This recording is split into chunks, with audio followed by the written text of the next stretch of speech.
একজন গরিব আনসারী সাহাবী, নাম তার আবু সালাবা, আল্লাহর রাসূল সাল্লাল্লাহু আলাইহি সাল্লামের কাছে এসে নিজের অভাবের অভিযোগ জানায়।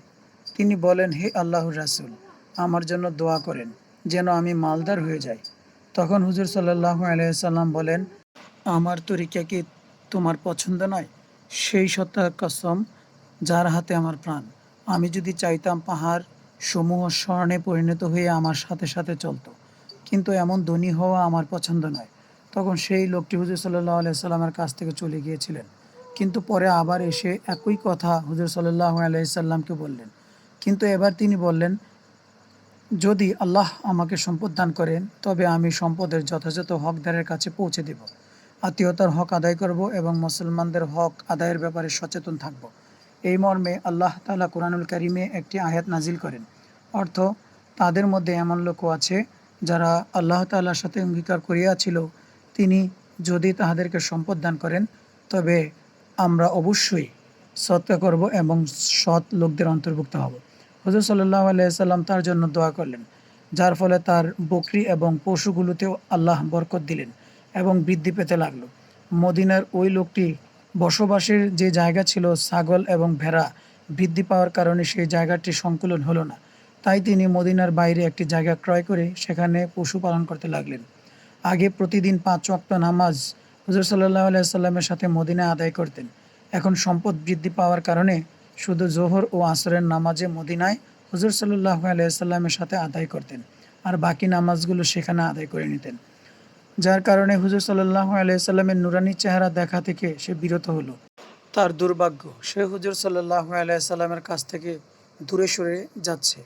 যখন তার পশু আরও বৃদ্ধি পেল, তখন সে মদিনা থেকে আরও দূরে সরে গেল, যার কারণে সে এখন আর নিয়মিত জোহর এবং আসরের নামাজেও মদিনায় আসতে পারে না, হুজুর সাল্লাল্লাহু আলাইহি সাল্লামকে দেখতেও পারে না।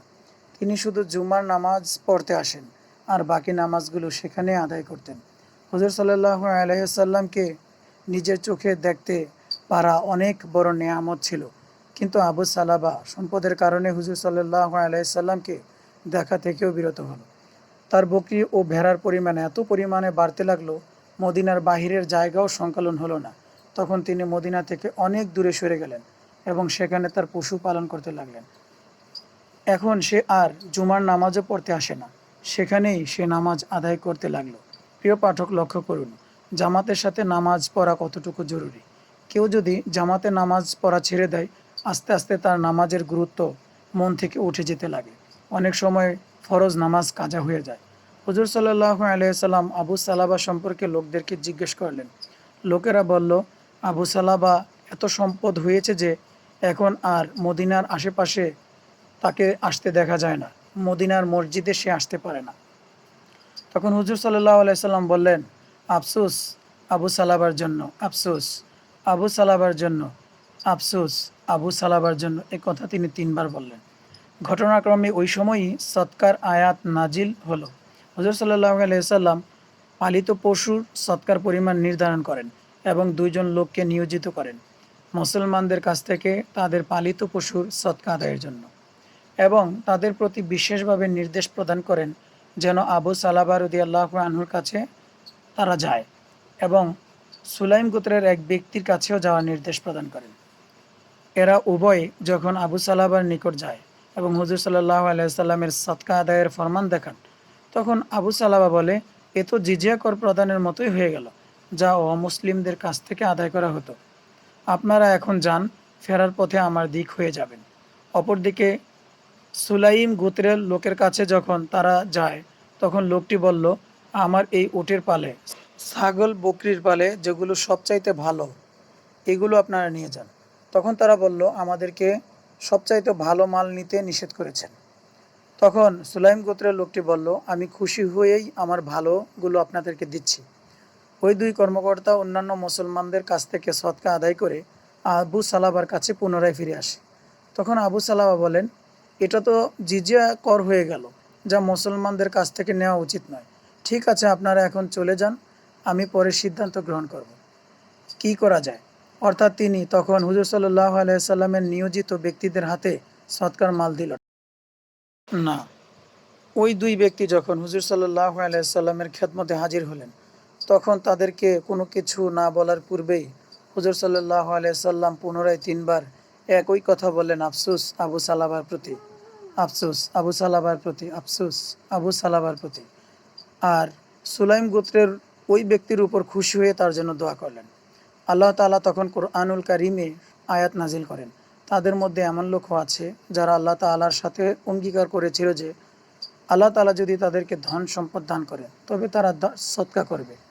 উম্মতের সৎ কর্মশীলদের মতো সমস্ত হকদার আত্মীয়স্বজন ও গরিব মিসকিনদেরকে প্রাপ্ত হক আদায় করবে। যখন আল্লাহ তাআলা তাদেরকে স্বীয় অনুগ্রহে ধন সম্পদ দান করেন তখন তারা কার্পণ্য করে আল্লাহ ও তার রাসূলের আনুগত্যে বিমুখ হয়ে গেছে। অর্থাৎ আল্লাহ তাআলা অপকর্ম ও অঙ্গীকার লঙ্ঘনের ফলে তাদের অন্তরকে মুনাফিকি ও কুটিলতাকে পাকাপোক্ত করে দেন যাতে তওবা করার ভাগ্য না হয়। এখানে বিশেষভাবে লক্ষণীয় এমন অনেক পাপ আছে যার কারণে অন্তরসমূহ এত কঠিন হয়ে যায় তওবা করার ভাগ্যও হয় না। আল্লাহ আমাদের এমন পরিস্থিতি থেকে হেফাজত করেন। হুজুর সাল্লাল্লাহু আলাইহি সাল্লাম যখন বলেছিলেন আফসোস আবু সালাবার প্রতি এবং আল্লাহ তাআলা কুরআনুল কারীমের আয়াত নাজিল করেছিলেন, এই সময় আবু সালাবার কিছু আত্মীয়স্বজনও সেখানে উপস্থিত ছিলেন। তাদের মধ্য হইতে একজন খুব দ্রুত আবু সালাবার কাছে গিয়ে পৌঁছলেন এবং তিনি আবু সালাবাকে ধিক্কার দিতে লাগলেন। আর হুজুর সাল্লাল্লাহু আলাইহি সাল্লামের উক্ত বাণী কোরআনুল কারীমের আয়াত নাজিল হওয়ার কথা শোনালেন। এ কথা শোনার পর আবু সালাবা মদিনায় এসে হুজুর সাল্লাল্লাহু আলাইহি সাল্লামকে বললেন, হে আল্লাহর রাসূল, আমার সদকা কবুল করে নিন। তখন হুজুর সাল্লাল্লাহু আলাইহি সাল্লাম বললেন, আল্লাহ তোমার সদকা কবুল করতে আমাকে নিষেধ করেছেন। এই কথা শোনার পর আবু সালাবা নিজের মাথায় মাটি দিতে লাগলেন। হুজুর সাল্লাল্লাহু আলাইহি সাল্লাম তাকে বললেন, এটা তো তোমারই কৃতকর্মের ফল। আমি তোমাকে সদকা করার হুকুম দিয়েছিলাম, তুমি মান্য করনি।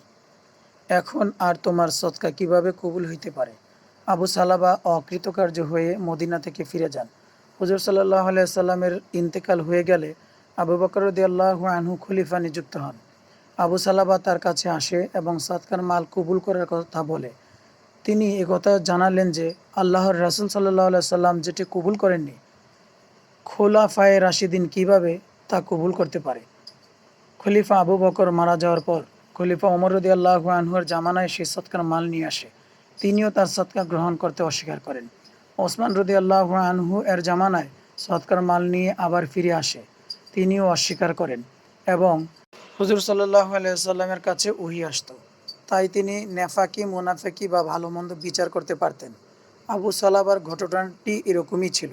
আবু সালাবার সদকার মাল হুজুর সাল্লাল্লাহু আলাইহি সাল্লাম এজন্যই কবুল করেননি কারণ তার দিলে তখনও নেফাকি বাকি ছিল।